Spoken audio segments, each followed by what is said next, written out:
শিশুদের হাট, আর তাতেই ভিড় জমলো মানুষের। খেলনা থেকে শুরু করে বাড়ি থেকে তৈরি করে আনা নানা রকমের খাবারের পসরা নিয়ে বসেছিলেন খুদে দোকানদাররাই। কারুর বয়স 5 বছর, কারুর আবার 15। খুদে ব্যবসায়ীরা লাভের আশায় নিজেদের পছন্দের জিনিসপত্র এনে বিক্রি করলেন এই হাটে।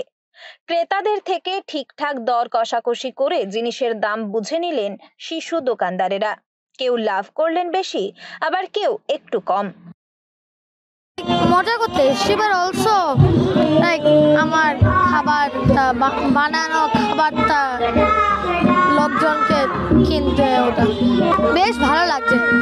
আমি মালপোয়া বিক্রি করছি আর চিকেন সসেজ। আমি ফ্রাইড রাইস আর চিকেন কষা।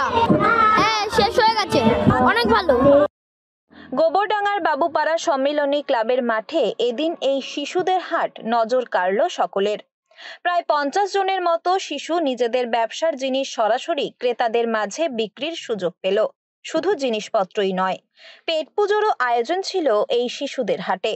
আবেক্ষণ নামে একটি স্বেচ্ছাসেবী সংগঠন এই অভিনব শিশু হাটের আয়োজন করেছিল, যেখানে কেবলমাত্র 5 থেকে 15 বছরের শিশুরাই নিজেদের পণ্য সামগ্রী বিক্রি করতে পারবেন বলে জানিয়ে দেওয়া হয়।